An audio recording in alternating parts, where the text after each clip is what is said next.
apologize to God and you know, have a change of mind or something. Definitely. But I mean, you can struggle with sin. That's no problem as long as it's a legitimate struggle and you're seeking God on it and you're saying, hey, look, you know, like every day, seek and pray without ceasing. Um, and just keep your faith in that and just understand whatever you're going through is already a done deal. It's already been done. It's already been defeated. It's already done. It's already done. Like, I don't know if you're smoking cigarettes, if you're drinking alcohol or whatever you're going through, pornography, whatever you're into. I don't know. It's 2016. I mean, there's stuff all over the place to get up into, you know? I mean, whatever. I guess is pick your poison. Whatever you're into, you know, it's a done deal, man. So, just understand that it's a done deal. And the reasons a lot of people, you know, you know, I don't know, just people tend to think, people expect things to change overnight, but you got a lot of stuff in you, you know, a lot of stuff. I mean, just because you come to Christ, it doesn't mean that you're washed clean right away. It just means now that you've received the power to be healed, you know. So by keeping your faith not a little bit to the left or the right, but right on that finished work, you know, and invite Christ into your life. Say, you know, really mean it. Just say, hey, look, I need help. I'm a sinner. I need help. And this ain't working for me no more. Whatever you're going through, it's just not working for me no more. I don't just need deliverance from one or two things. And I know I'm not never going to be perfect, but this lifestyle, the way of the world, all that out there, the stuff I was into before, like whatever, just say whatever you want to say. It doesn't have to be a dress, you know, you don't have to dress yourself up. That's religion. You know, you could talk to God if you're going to the bed, you taking a, you know, going to the bathroom. I mean, whatever, man. Talk to God in the shower, on the toilet, whatever. You could sit there and lay down in bed and talk to God. You could sit there and it doesn't matter, man. You know, that's a relationship. You know, I mean, do you have to dress yourself up in a tuxedo and have your hair done a certain way to talk to one of your parents? If you do, that's a problem. Odds are, I'm guessing you don't. You know, like, do you really have to look like $1 million in order for, you know, somebody who genuinely loves you to pay attention to you? No, they're gonna take you like you are. Well, so what's, you know, then why be religious? God doesn't want religion. He wants a relationship with you like everyone else. Like we were meant for relationships. That's why he created us, and he wants one with us as well. So, you know, so that's how to, get Christ. But if you're already in Christ, well, I said Matthew. Let me get better lighting. Sun's going down.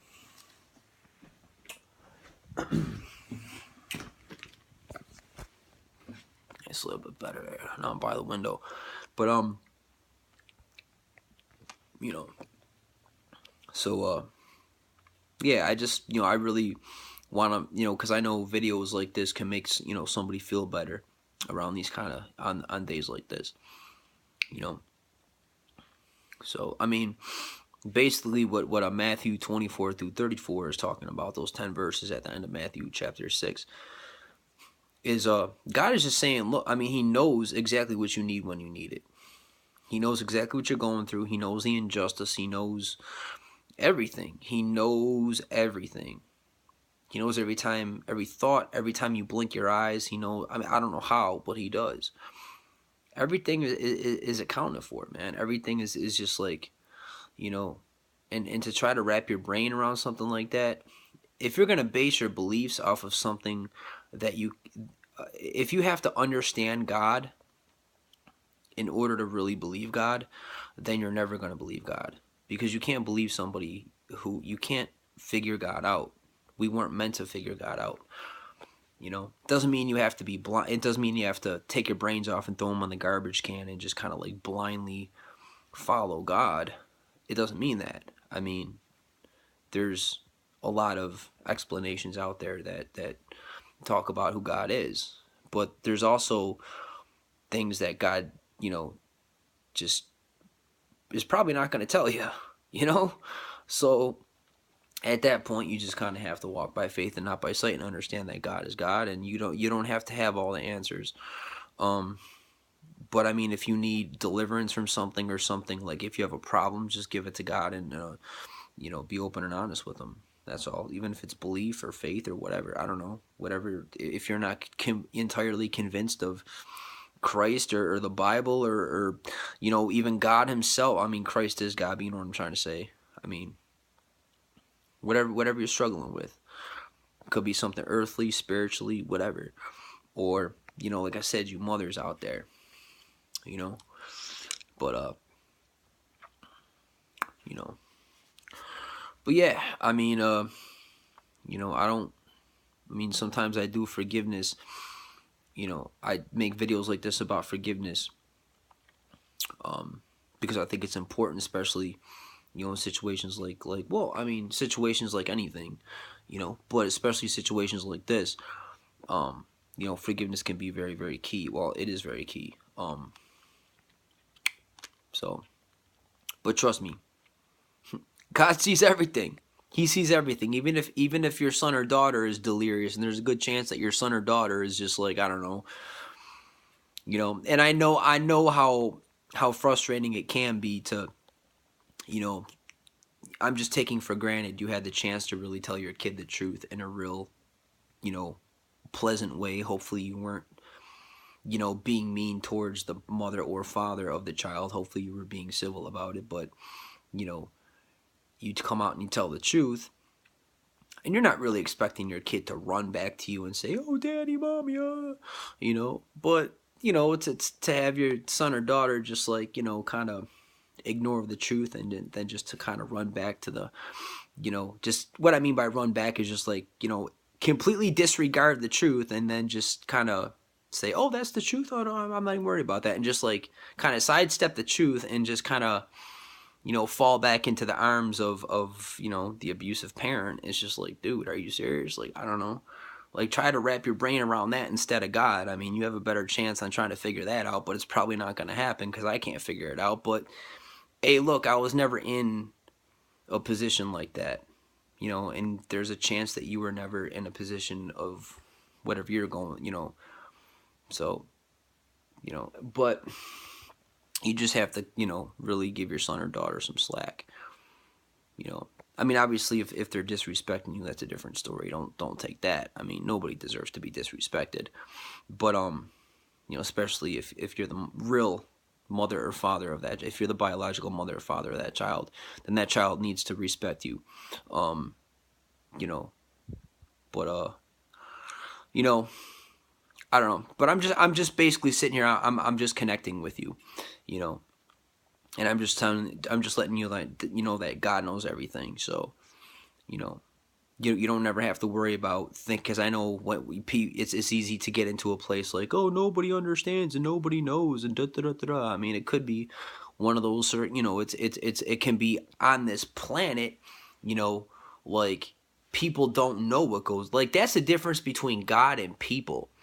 Like, it's easy to fool people. It's easy for a parent, especially a parent, to fool their child into thinking the other parent is just an animal, because you have to understand your child is not God. Your child is limited by flesh and blood. Your child doesn't know what went on in the past.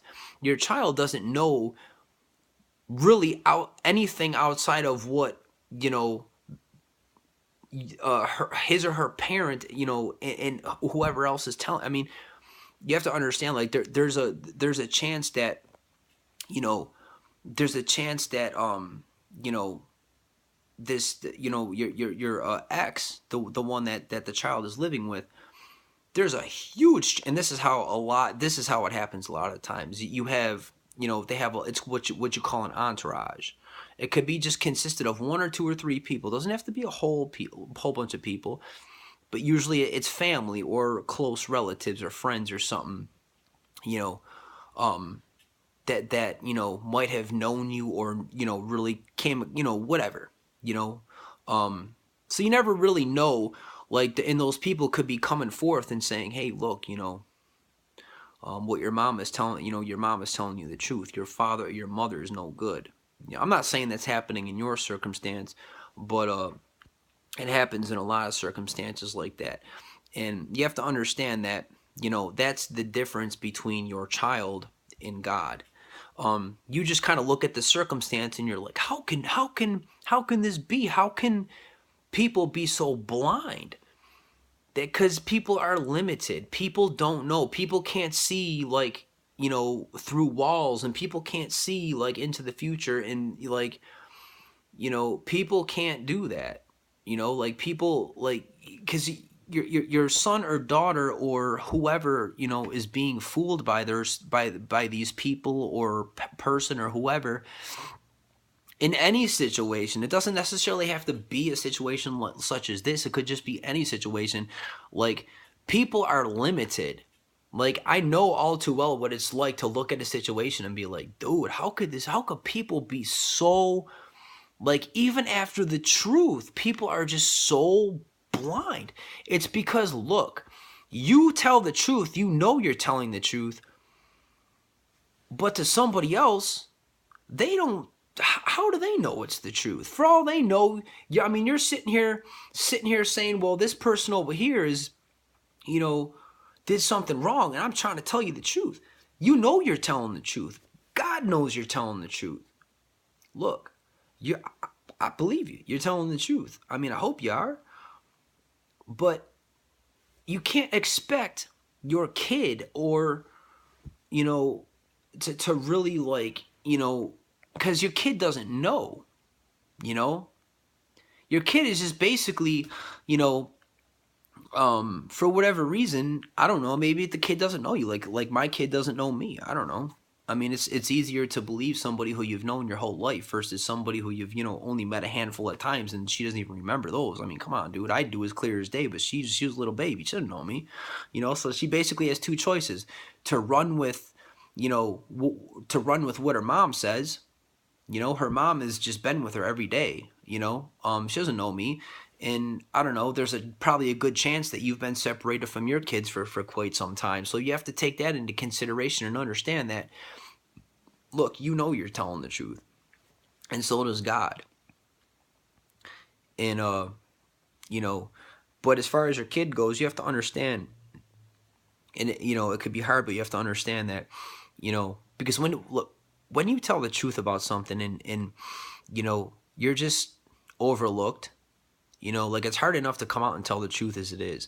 But then you come out and you actually, gather up the courage to tell the truth. You actually have the courage to really track your son or daughter down after all this time, and then, kind of tell the truth. And then, they,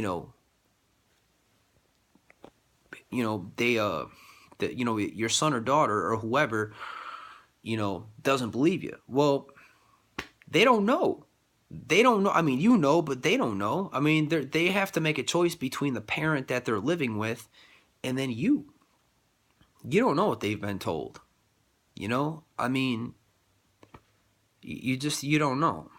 So you have to take all these things into consideration. I mean, yeah, it is messed up, but I mean, really, what are you going to do?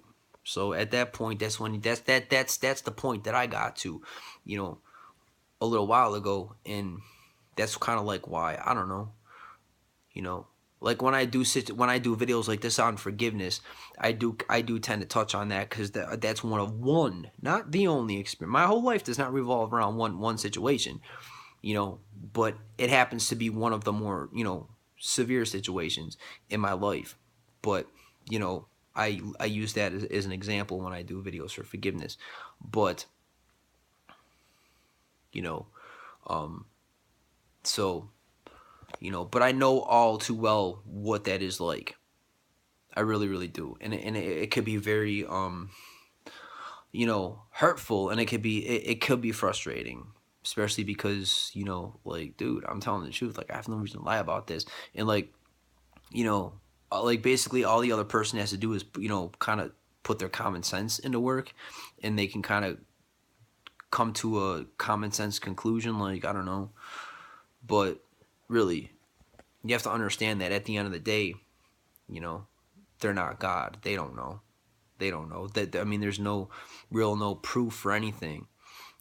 It's, I mean, even though you're telling the truth, it's basically your word versus theirs and whatever. So at that point, you just have to let God take control, because just trust that God knows. God knows everything.